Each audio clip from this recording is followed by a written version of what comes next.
जय श्री राम, जय बागेश्वर धाम, जय गुरु कृपा। आज हम वाल्मीकि रामायण के युद्ध कांड के 5वें सर्ग को हिंदी में पढ़ेंगे।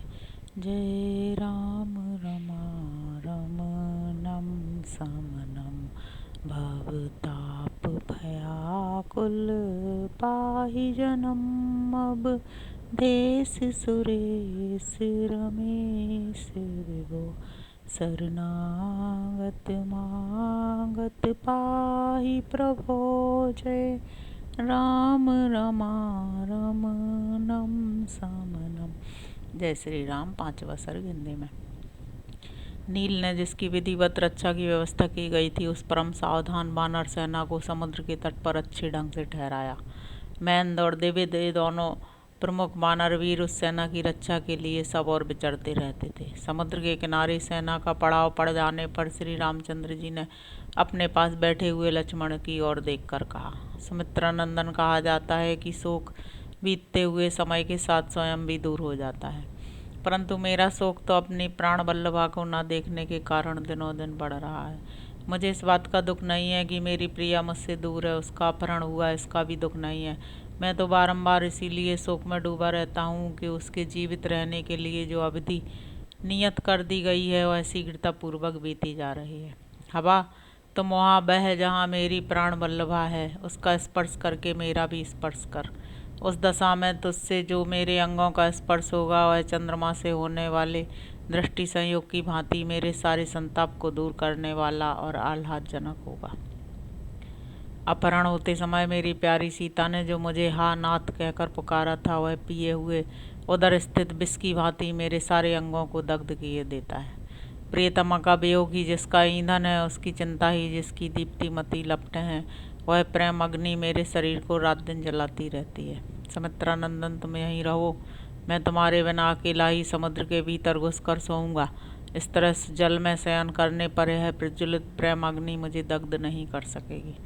मैं और वह बामोरु सीता एक ही भूतल पर सोते हैं। प्रियतमा के संयोग की इच्छा रखने वाले मुझ विरही के लिए इतना ही बहुत है, इतने से भी मैं जीवित रह सकता हूँ। जैसे जल से भरी हुई क्यारी के संपर्क से बिना जल की क्यारी का धान भी जीवित रहता है, सूखता नहीं है, उसी प्रकार मैं जो यह सुनता हूँ कि सीता भी जीवित है, इसी से जी रहा हूँ। कब वह समय आएगा जब शत्रुओं को परास्त करके मैं समृद्धिशालिनी राजलक्ष्मी के समान कमल नयनी सुमध्यमा सीता को देखूंगा। जैसे रोगी रसायन का पान करता है, उसी प्रकार मैं कब सुंदर दांतों और बिंब सदृश मनोहर ओंठों से युक्त सीता के प्रफुल्ल कमल जैसे मुख को कुछ ऊपर उठाकर चूमूंगा। मेरा आलिंगन करती हुई प्रिय सीता के वे परस्पर सटे हुए तालफल के समान गोल और मोटे दोनों स्तन कब कंचित कंपन के साथ मेरा स्पर्श करेंगे। कजरारे नेत्र प्रांत वाली वह सती साध्वी सीता, जिसका मैं ही नाथ हूँ, आज अनाथ की भांति राक्षसों के बीच में पड़कर निश्चय ही कोई रक्षक नहीं पा रही होगी। राजा जनक की पुत्री, महाराज दशरथ की पुत्र वधु और मेरी प्रियतमा सीता राक्षसियों के बीच में कैसे सोती होगी। वह समय कब आएगा जबकि सीता मेरे द्वारा उन दुर्धर्ष राक्षसों का विनाश करके उसी प्रकार अपना उद्धार करेगी, जैसे शरत काल में चंद्रलेखा काले बादलों का निवारण करके उनके आवरण से मुक्त हो जाती है। स्वभाव से ही दुबले पतले शरीर वाली सीता विपरीत देश काल में पड़ जाने के कारण निश्चय ही शोक और उपवास करके और भी दुर्बल हो गई होगी। मैं राक्षस राज रावण की छाती में अपने सहायकों को धंसाकर अपने मानसिक शोक का निराकरण करके कब सीता का शोक दूर करूंगा। देवकन्या के समान सुंदरी मेरी सती साध्वी सीता कब उत्कंठा पूर्वक मेरे गले से लगकर अपने नेत्रों से आनंद के आंसू बहाएगी। ऐसा समय कब आएगा जब मैं मिथिलेश कुमारी के वियोग से होने वाले इस भयंकर शोक को मलिन वस्त्र की भांति सहसा त्याग दूंगा। बुद्धिमान श्री रामचंद्र जी वहाँ इस प्रकार विलाप कर ही रहे थे कि दिन का अंत होने के कारण मंद किरणों वाले सूर्यदेव अस्ताचल को जा पहुँचे। उस समय लक्ष्मण के धैर्य बंधाने पर शोक से व्याकुल हुए श्री राम ने कमल नयनी सीता का चिंतन करते हुए संध्योपासना की। इस प्रकार श्री वाल्मीकि निर्मित आर्ष रामायण आदि काव्य के युद्ध कांड में 5वां सर्ग पूरा हुआ।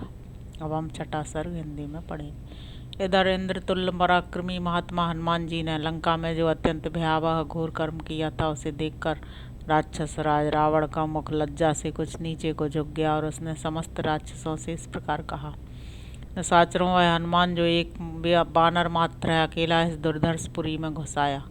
उसने इसे तहस नहस कर डाला और जनक कुमारी सीता से भेंट भी कर ली। इतना ही नहीं, हनुमान ने चैत्य प्रासाद को धराशायी कर दिया, मुख्य राक्षसों को मार गिराया और सारी लंकापुरी में खलबली मचा दी। तुम लोगों का भला हो, अब मैं क्या करूं?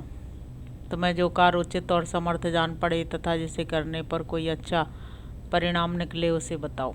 महाबली वीरों, मनस्वी पुरुषों का कहना है कि विजय का मूल कारण मंत्रियों की दी हुई अच्छी सलाह ही है। इसलिए मैं श्री राम के विषय में आप लोगों से सलाह लेना अच्छा समझता हूँ। संसार में उत्तम, मध्यम और अधम 3 प्रकार के पुरुष होते हैं। मैं उन सबके गुण दोषों का वर्णन करता हूँ। जिसका मंत्र आगे बताए जाने वाले 3 लक्षणों से युक्त होता है तथा जो पुरुष मंत्र निर्णय में समर्थ, मित्रों, समान दुख सुख वाले बांधवों और उनसे भी बढ़कर अपने हितकारियों के साथ सलाह करके कार्य का आरंभ करता है तथा देव के सहारे प्रयत्न करता है, उसे उत्तम पुरुष कहते हैं। जो अकेला ही अपने कर्तव्य का विचार करता है, अकेला ही धर्म में मन लगाता है और अकेला ही सब काम करता है, उसे मध्यम श्रेणी का पुरुष कहा जाता है। जो गुण दोष का विचार न करके देव का भी आश्रय छोड़कर केवल करूँगा ऐसी बुद्धि से कार्य आरंभ करता है और फिर उसकी उपेक्षा कर देता है, और पुरुषों में अधम है। जैसे ये पुरुष सदा उत्तम, मध्यम और अधम 3 प्रकार के होते हैं, वैसे ही मंत्र भी उत्तम, मध्यम और अधम भेद से 3 प्रकार का समझना चाहिए। जिसमें शास्त्रोक्त दृष्टि से सब मंत्री एक मत होकर प्रवृत्त होते हैं, उसे उत्तम मंत्र कहते हैं।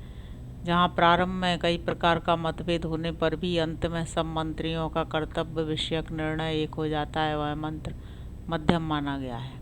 जहाँ भिन्न भिन्न बुद्धि का आश्रय ले सब ओर से स्पर्धापूर्वक भाषण किया जाए और एक मत होने पर भी जिससे कल्याण की संभावना ना हो, वह मंत्र या निश्चय अधम कहलाता है। आप सब लोग परम बुद्धिमान हैं, इसलिए अच्छी तरह सलाह करके कोई एक कार्य निश्चित करें, उसी को मैं अपना कर्तव्य समझूंगा। राम सहस्त्रों धीर वीर वानरों के साथ हमारी लंकापुरी पर चढ़ाई करने के लिए आ रहे हैं। यह बात भी भली भांति स्पष्ट हो चुकी है कि वे रघुवंशी राम अपने समुचित बल के द्वारा भाई, सेना और सेवकों सहित सुखपूर्वक समुद्र को पार कर लेंगे।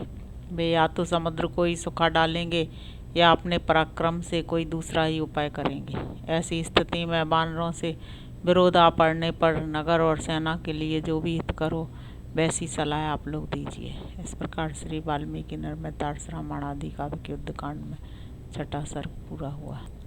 अब हम 7वां सर्ग हिंदी में पढ़ेंगे। राक्षसों को ना तो नीति का ज्ञान था और ना वे शत्रु पक्ष के बलाबल को ही समझते थे। वे बलवान तो बहुत थे किंतु नीति की दृष्टि से महामूर्ख थे। इसलिए जब राक्षस राज रावण ने उनसे पूर्वोक्त बातें कहीं तब वे सबके सब हाथ जोड़कर उससे बोले, राजन, हमारे पास पर एक शक्ति, दृष्टि, सूल, पट्टे, 100 भालों से लेस बहुत बड़ी सेना मौजूद है। फिर आप विषाद क्यों करते हैं? आपने तो भोगवतीपुरी में जाकर नागों को भी युद्ध में परास्त कर दिया था।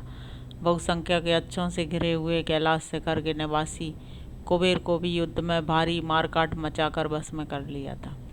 प्रभु महाबली लोकपाल कुबेर महादेव जी के साथ मित्रता होने के कारण आपके साथ बड़ी स्पर्धा रखते थे, परंतु आपने सम्रांगण में रोषपूर्वक उन्हें हरा दिया।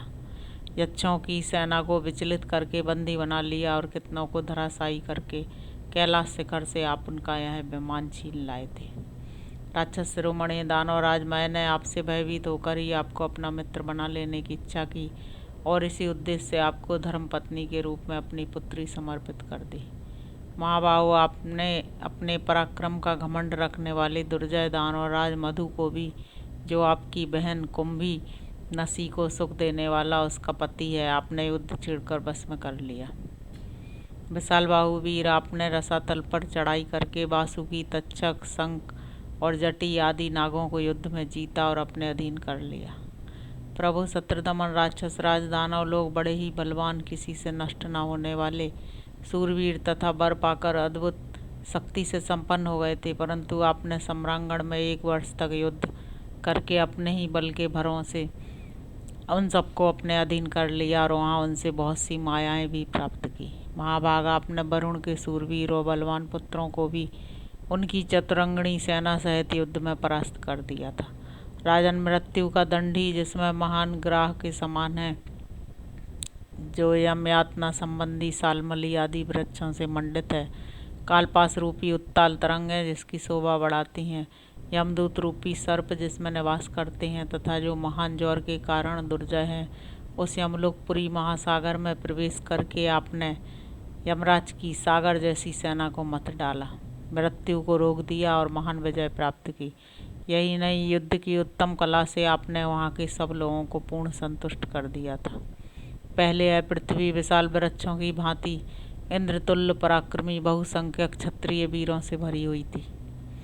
उन वीरों में जो पराक्रम, गुण और उत्साह थे, उनकी दृष्टि से राम रणभूमि में उनके समान कदापि नहीं है। राजन, जब आपने उन समर दुर्जय वीरों को भी बलपूर्वक मार डाला, तब राम पर विजय पाना आपके लिए कौन बड़ी बात है। अथवा महाराज, आप चुपचाप यहीं बैठे रहें, आपको परिश्रम करने की क्या आवश्यकता है। अकेले महाबाहु इंद्रजित ही सब वानरों का संहार कर डालेंगे।